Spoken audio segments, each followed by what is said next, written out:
안녕하세요, 선생님. 수원에 살고 있는 60대 단독가구입니다. 내년에 기초연금을 신청할 예정이라 요즘 선생님 강의를 들으며 열심히 공부하고 있답니다. 그런데 궁금한 것이 있어요. 며칠 전 보건복지부에서 발표한 연금개혁 보고서를 설명하시면서 기초연금 40만 원을 19%에게만 줄 거라고 하셨는데, 그러면 현재 70%에게 주던 기초연금 대상을 너무 많이 줄이는 것 아닌가요? 아니면 기초연금 30만 원 받는 70% 중에서 19%에게만 40만 원씩 준다는 얘긴가요?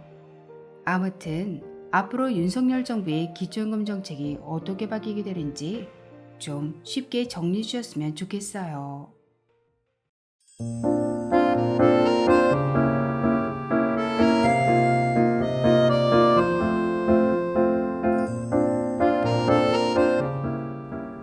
안녕하셨습니까? 행복한 인생의 맛 알베르토입니다. 오늘은 2024년 윤석열 정부의 기초연금과 국민연금 정책을 확정사항과 추진사항으로 나눠서 아주 쉽게 설명해 드리겠습니다. 2024년 확정사항 첫 번째는 기초연금과 국민연금이 3.3% 인상됩니다.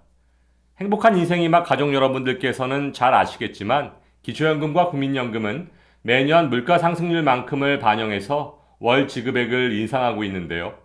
2023년엔 2022년 대비 5.1% 인상되었던 것에 비하면 2024년 3.3% 인상은 다소 작아 보이지만, 그래도 물가가 작년보다는 조금 안정되었다는 점에서 무조건 나쁜 것만은 아닐 것 같습니다. 아무튼 기초연금은 2023년 32만 3,180원에서 2024년엔 3.3%, 1,820원 인상된 33만 4천원이고, 부부가구의 경우는 부부감액 20%를 적용하면 부부합계 53만 4,400원을 매달 25일 받으실 수 있습니다. 또한 지급 대상은 올해와 마찬가지로 소득 하위 70%를 유지하게 되고, 어르신들께서 폐지를 간절히 원하시는 국민연금 연계감액과 부부감액 또한 그대로 유지됩니다. 단 국민연금 연계감액의 적용 기준 금액은 기초연금의 150%를 적용하므로 50만 1,000원으로 소폭 상향 조정됩니다. 물론 연말에 발표될 2023년 소비자 물가 상승률에 따라 소폭 변경될 수는 있겠지만 금액의 차이가 아주 작을 것으로 예상됩니다. 다음 확정사항 두 번째는 근로소득 기본공제가 3만원 인상됩니다. 2023년 현재 근로소득은 기본공제 108만원을 적용받으실 수 있는데요. 근로소득에 대한 기본공제를 구하는 공식은 당해년도 최저임금 곱하기 20일 곱하기 5.6시간입니다. 따라서 2024년 최저임금 9,860원 곱하기 20일 곱하기 5.6시간은 110만 4,320원, 약 111만원으로 2023년 기본공제 108만원 대비 3만원 인상됩니다. 다음은 이번 10월부터 국회에서 논의될 기초연금과 국민연금의 추진사항입니다. 먼저 윤석열 정부의 기초연금에 대한 추진 내용을 정리해보면, 현행 소득 하위 70%에게 지급하고 있는 기초연금의 지급 대상은 그대로 유지하지만 지급 금액은 차등해서 지급하겠다는 것인데요. 현행 소득 하위 70%에게 33만 4천원을 지급하던 것에서 70%인 기초연금 수급자 중 19%에 해당하는 최하위층 128만 명에게만 기초연금 40만 원을 우선 지급하자는 것입니다. 하지만 윤석열 정부의 이와 같은 약자 복지, 즉 선택적 복지에는 해결해야 될 큰 문제점을 안고 있는데요. 그것은 바로 소득 인정액이 0원이어야만 기초연금 40만 원을 받을 수 있다는 기준 때문입니다. 현행 기초연금 소득 인정액에는 신청인의 소득과 재산에서 기본공제를 차감한 후 반영하고 있는데요. 근로소득 기본공제 108만원, 임대소득 기본공제 42.6%, 이자소득 월 4만원 기본공제 등 각각의 소득과 재산에서 기본공제가 존재하지만 유독 국민연금을 포함한 연금소득에만 기본공제가 전혀 없다는 것입니다. 따라서 아무리 빈곤한 노인일지라도 국민연금을 포함한 연금소득이 단 1원이라도 있다면 기초연금 40만원 수급 대상에서 제외됩니다. 물론 이번 보고서에서는 이와 같은 소득 인정액 계산 방법에서 오는 기초연금 40만 원 지급 대상 선정의 문제점을 해결할 수 있는 방법으로 기준 중위소득의 적용을 검토하겠다고 밝혔지만 이 또한 복잡한 기초연금 계산 방법을 보완하는 데는 분명한 한계가 있으며 아무튼 기초연금 지급 대상을 축소하려는 윤석열 정부의 깊은 고민이 느껴지는 것이 사실입니다. 다음은 국민연금에 대한 윤석열 정부의 추진 내용입니다.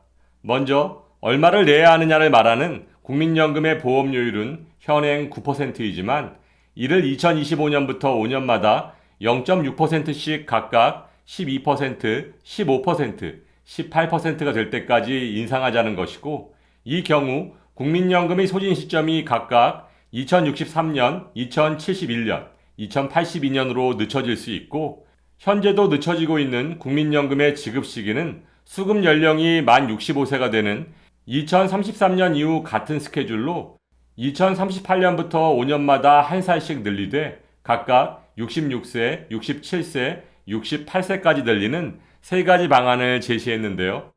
이 경우엔 기금 소진 시점이 각각 2057년, 2058년, 2059년으로 다소 연장될 것이라고 설명하고 있습니다.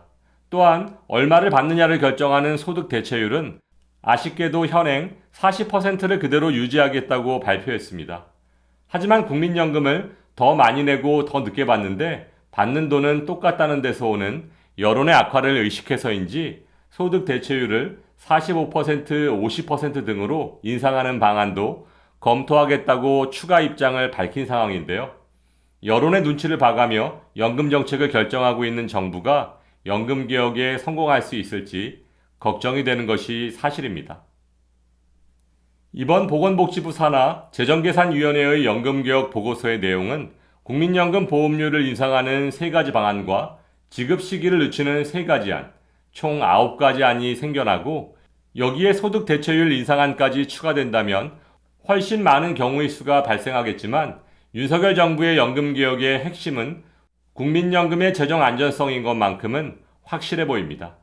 현재 연금개혁은 국민연금에 대한 모수개혁은 보건복지부에서 기초연금에 관련된 구조개혁은 국회 연금개혁특별위원회와 민간자문위원회에서 추진하고 있습니다. 원래 계획대로라면 오는 10월까지 보건복지부와 연금개혁특별위원회에서 연금개혁 초안을 국회에 제출하고 이번 정기국회에서 최종 결론을 내려야 하겠지만 아무리 서둘러도 10월까지 연금개혁에 대한 완전한 결론을 내리기는 쉽지 않아 보입니다. 따라서 내년 4월 총선 이후 본격적인 연금개혁 논의가 시작될 것으로 보여지고 연금개혁의 방향 또한 총선의 결과에 따라 결정될 것으로 판단됩니다. 기초연금 수급 대상이 소득하위 70%에서 19%로 확 줄어드는 것이 아니라고 하니 그래도 다행이기는 한데 아무튼 기초연금 올려줄 생각하지 말고 좀 덜 받아도 좋으니까 기초연금을 노인 전체에게 지급해줬으면 좋겠네요. 오늘 친절한 설명 감사드립니다. 2023년 현재 연금개혁의 문제는 노후보장과 직결되어 있다는 점에서 은퇴한 어르신들께는 굉장히 민감한 문제일 수밖에 없습니다. 따라서 어르신들을 위한 연금 정책은 얼마를 더 준다는 지키지도 못할 정치적 공약만을 남발할 것이 아니라 기초연금, 국민연금, 건강보험, 생계급여 등과의 연계 과정에서 발생하는 독소조항부터 하나씩 제거하는 것이 우선되어야 할 것입니다. 상식이 통하는 세상이 되기를 바라며 오늘도 알베르토가 어르신들의 행복한 인생 이막을 응원하겠습니다. 행복한 하루 되세요. 좋아요, 구독, 그리고 알림과 공유는 좋은 콘텐츠를 만드는 힘이 됩니다.